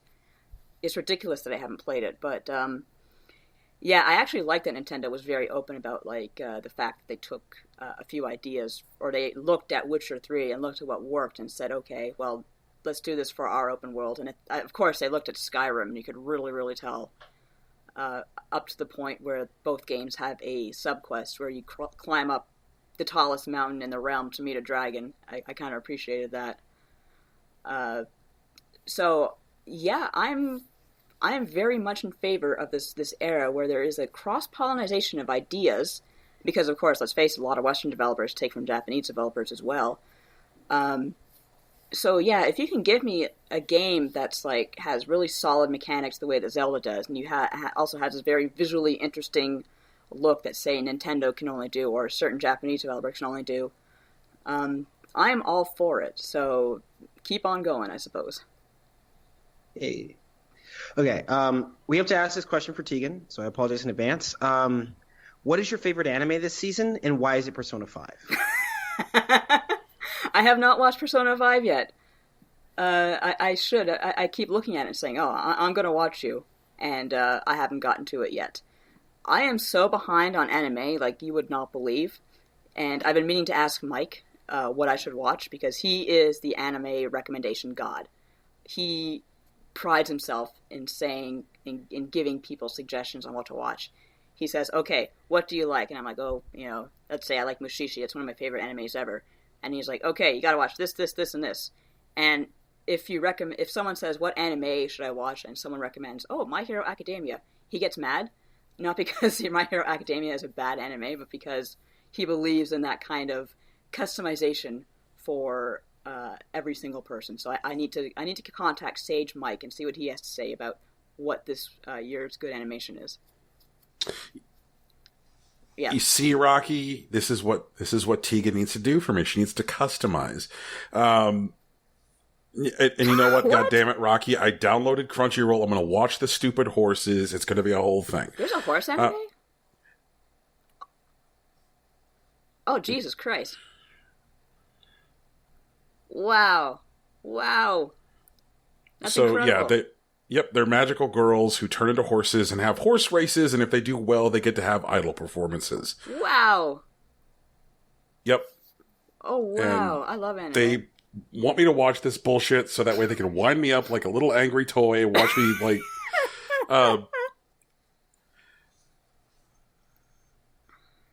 Oh, all right. I look forward to hearing about the Steam trash. We normally have a segment on our show where we just happen to read through whatever comes out on Steam on any given day because there's always garbage. There's always garbage. And there was something that came out that just like I read the description and Rocky flipped out and I'm like, was it about magical girl horses?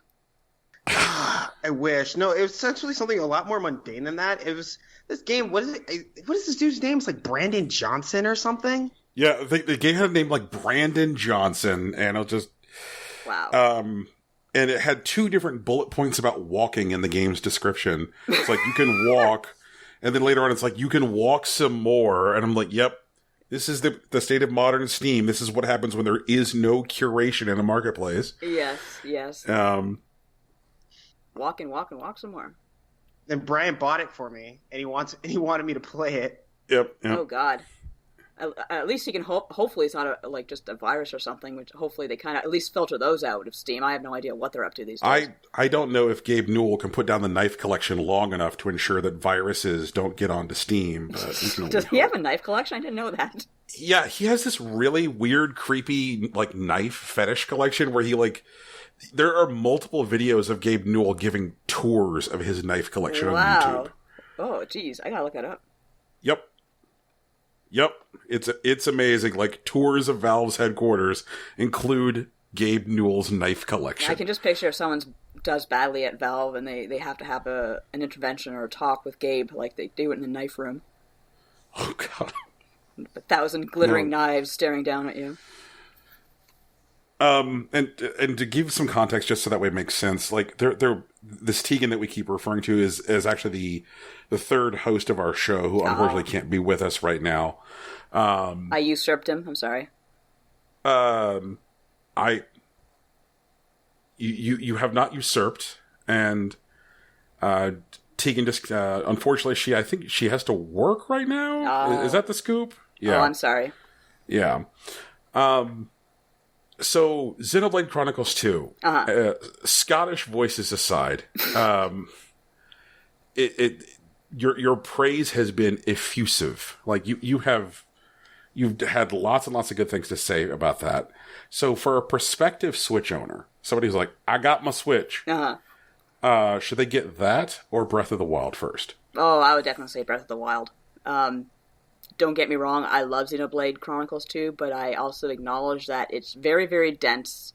Although I think they've actually improved some of that. They have done updates to improve the mechanics of the game. But Breath of the Wild and Xenoblade Chronicles 2, they are very different games. But I think Breath of the Wild is much more accessible.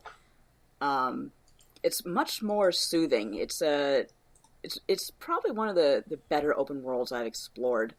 It's one of those games I adore, just kind of getting on a horse and running across the fields, and I think anyone can relate to that and enjoy that. So I would say definitely get Breath of the Wild first. And if you are an RPG fan, by all means, get Xenoblade Chronicles 2. Don't neglect it. I know Jason Schreier hated it, but he also liked Ni no Kuni 2, so I don't think we see eye to eye on things. Oh, man. But if they get Breath of the Wild first, and they don't get to experience the magic of all of Poppy's really weird, awkward dialogue and. Wait, doesn't he have? Is Poppy's the small furry engineer? No, that's her master. Yeah. Poppy is the awkward blade who appears to have been constructed for reasons. Yeah. There was definitely a. I do have to say, okay, that was creepy, but at least the team kink shamed him, so. He toned it down.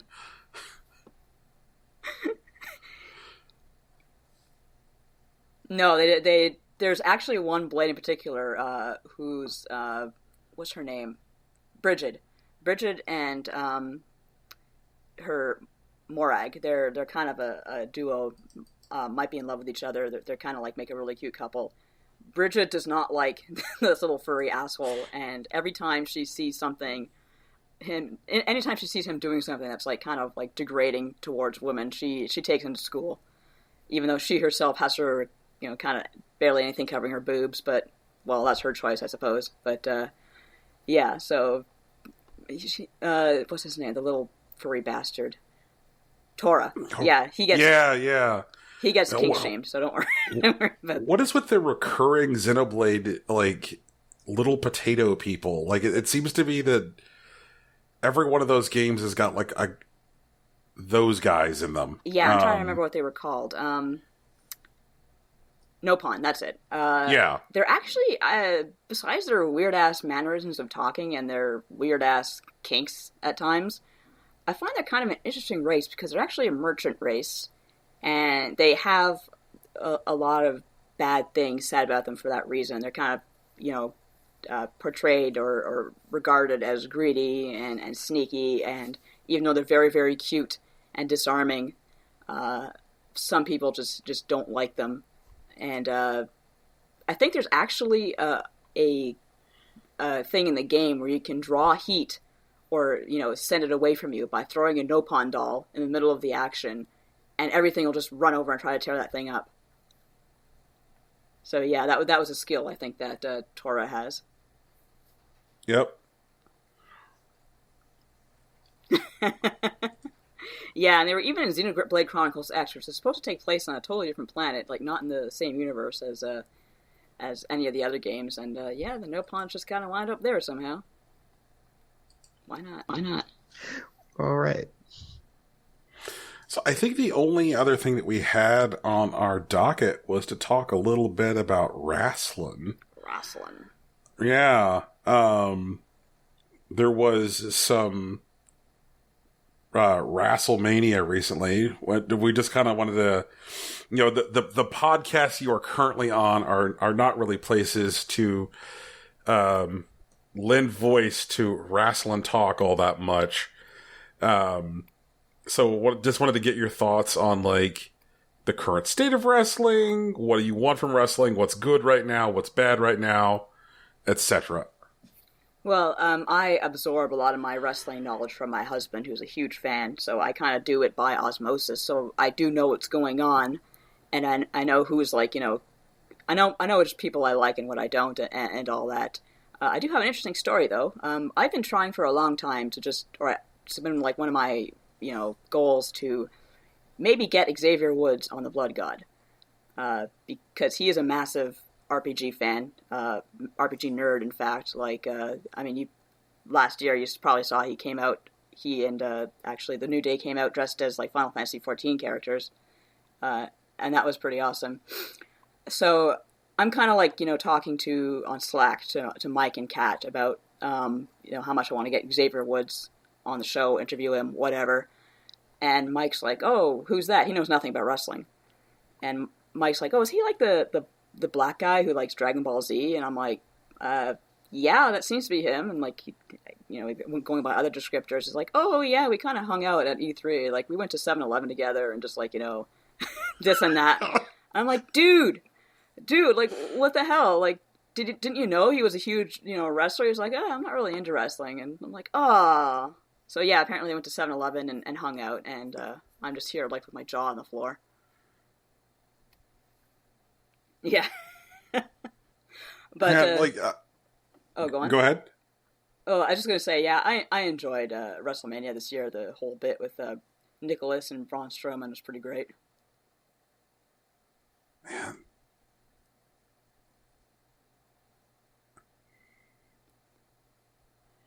Yeah. The totally not rigged truck.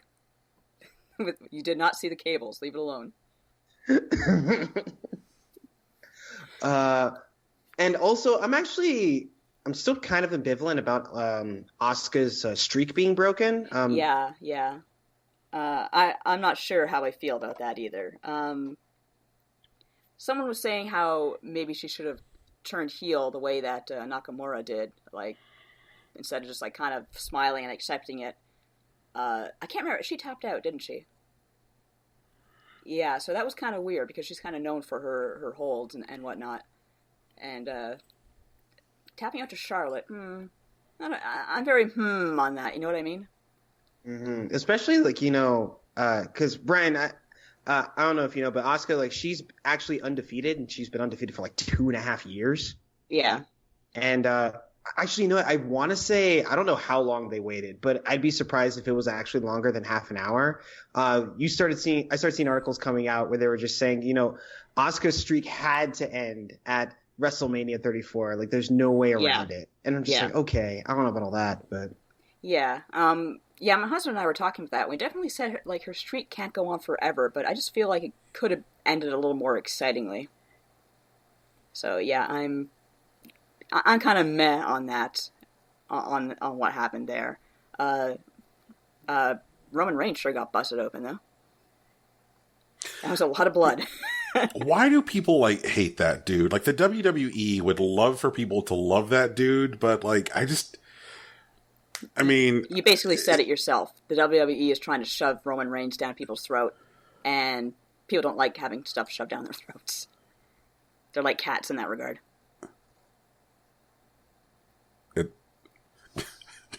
Sorry, that was a dumb metaphor. No, I'm just picturing, like, barfing Roman Reigns up in my kitchen and then asking for more Roman Reigns, because then I would be just... I gorge on Roman Reigns. Can I have more, please? Yep. Man.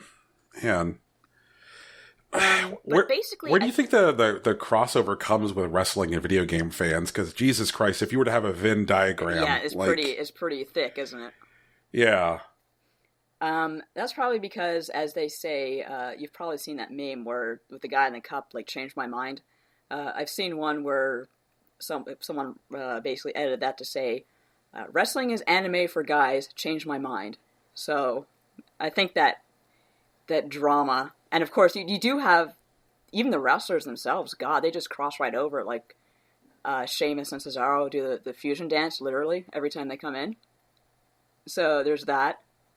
Xavier Woods, for the longest time, he actually did the Final Fantasy Victory theme on his trombone. I think maybe Square told him to knock it off because they're kind of infamous for doing stuff like that. But that was a lot of fun to hear. I mean, I think I saw Xavier Woods shave Patrick Klepek's goatee on YouTube. He probably did. Yeah, it was that whole Dan Reichert, Patrick Klepek, Super Mario Maker feud. Yes. And then when Klepek and Reichert went to WrestleMania, because, like, Reichert had done all these, like, hype videos about, like, I'm gonna make a level you can't beat. And eventually when it happened, like, the New Day held Klepek and Xavier shaved off the goatee. Yeah. Yeah. I never saw that, but I could totally picture it happening, because I don't really watch his YouTube show, which I think is Up, Up, Down, Down. I think my husband watches it. Right. Yep. So I didn't know that Klepek got sheared on that one. Yep.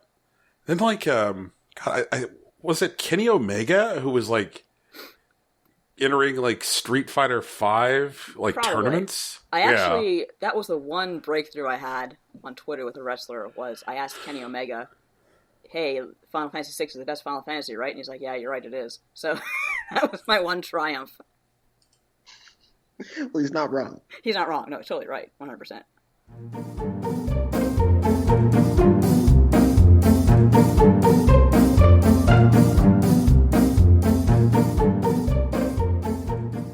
So, as I mentioned earlier, we have a bit where our listeners interact with us, send us mail, and then we respond to the mail, we reply to the questions, and then our cats grade the mail. Right.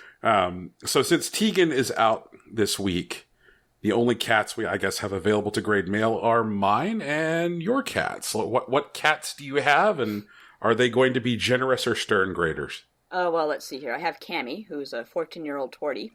and she's named after the Street Fighter character, so she's very, very much like the Street Fighter character, kind of standoffish. So she's going to be a little bit picky. She's a little bit rough.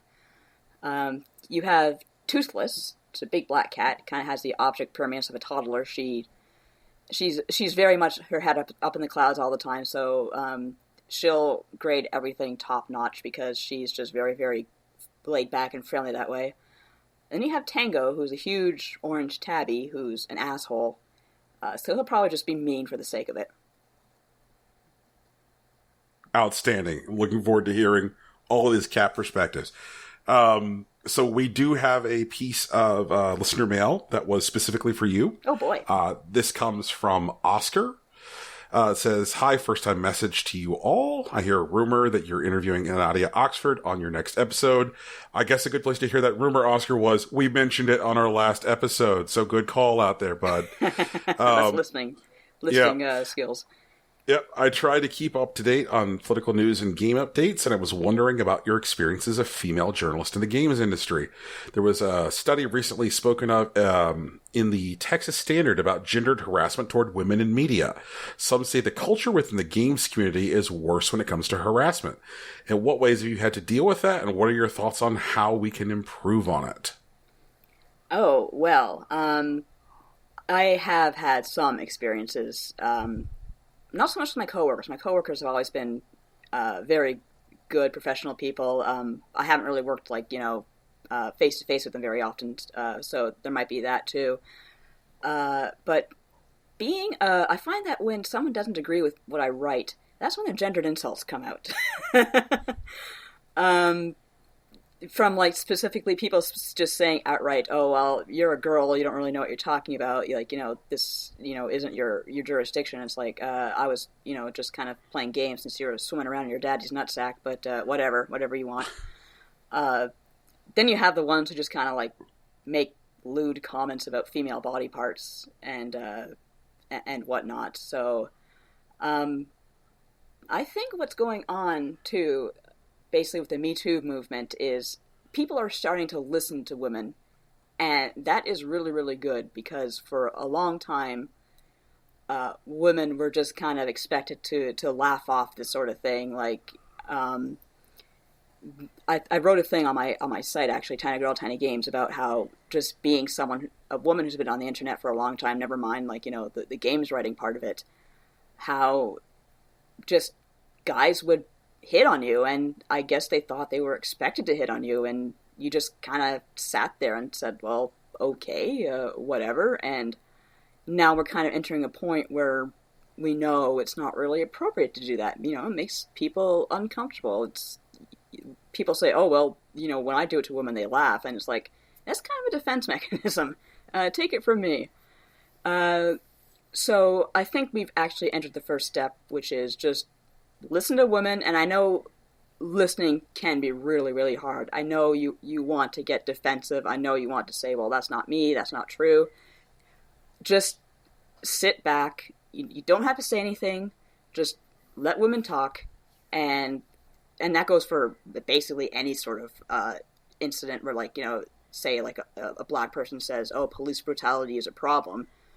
As a white person, I don't get to step up and say, no, it's not. I sit and I listen to the problem, and I say, okay, yeah, you definitely have a point here. I see where you're coming from. So that is the number one thing I can ask of anyone in any industry, anywhere with marginalized people. Listen. And you're not obligated to talk, give your opinion if you don't agree, but just stop and think and think about where people are coming from. Walk a mile in their shoes.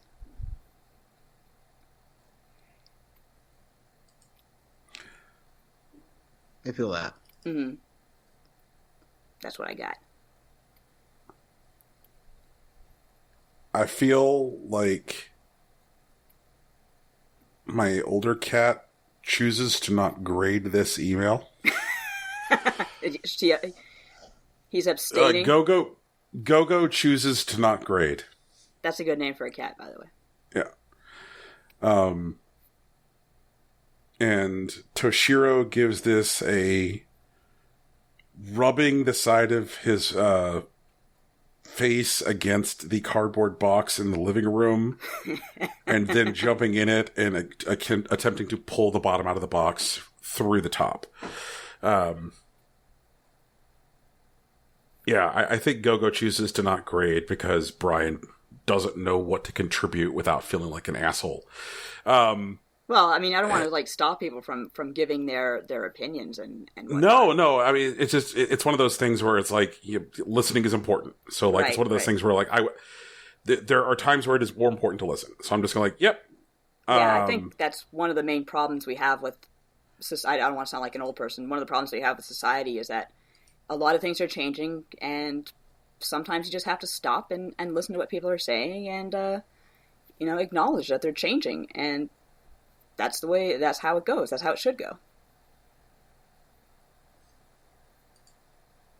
I think that running the risk of sounding like an old person is definitely not an issue with this episode. I'm pretty sure that with the amount of time that we've already spent in this episode, being like, oh man, let's talk about how awesome this person over 40 is and this person over 40 is.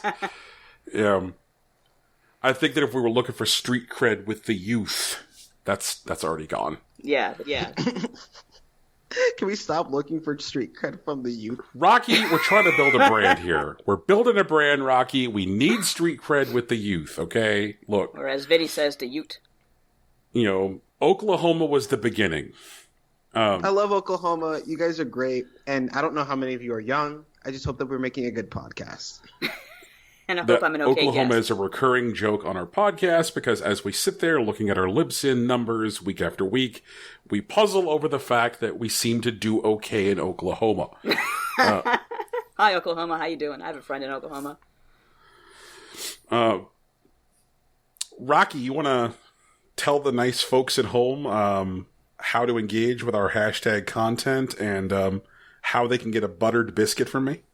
Well, yes, but I don't think Nadia's cats have graded the mail. Oh, okay. So that's a strong point. I didn't know if they were going to choose to send it out or not. I'm a terrible monster. well, let's see here. Cammie is staring at me, so she gives that email a cutting stare, even though it was a very good email. Toothless is nowhere to be seen. She's just probably curled up on the bed. That's her response to the email. And Tango gives it a chewing the side of the box that I prepared for him as a bed. Because I have to give the cats, basically where I work, the cats, of course, were sprawling out everywhere and just, knocking shit over. So I said, okay, I'm sick of this. I gave them each a little box, an Amazon box I cut out and gave to them. And there was a small one and a big one. And Tango, who's a big fat ass, he was supposed to sit in the big one, but he gets the small one and just bulges out all over the side and chews it up, and they don't last. I want to know what percentage of Amazon boxes have turned into repurposed cat fucking housing. There are at least 3 Amazon boxes in my house, which are now, places where cats do shit. Yes. I have a stack of Amazon boxes from Christmas that I just, have not thrown out, because it's I'm going to need cat beds in the future. Man. Cats, little man. Jerks. Man.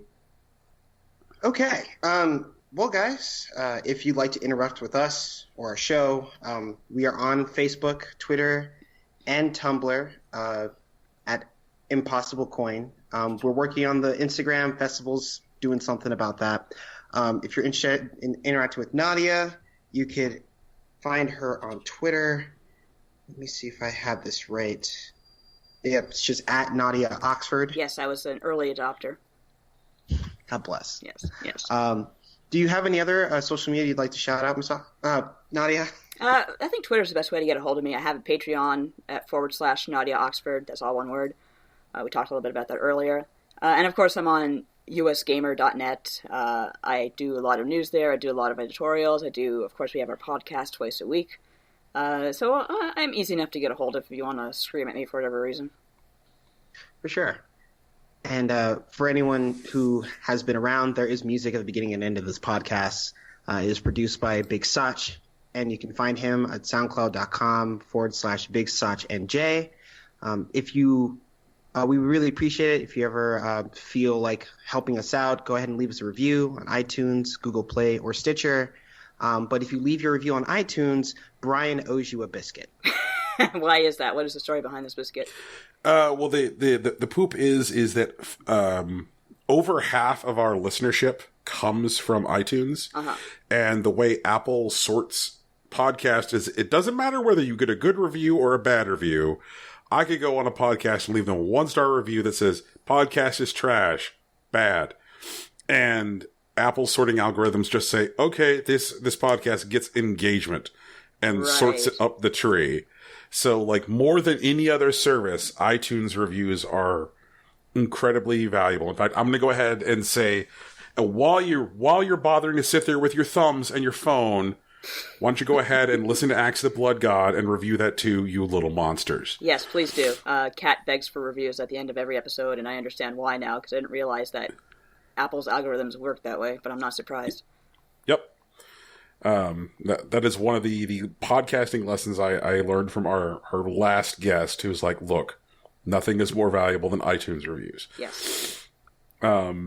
Thank you so much for coming on and hanging out. Thank you for having me. I enjoyed myself, and I hope people like what they hear, and we had a good time. Well, very cool. Thank you so much, and this has been Impossible Coin. Peace. Peace out. Later. It's official.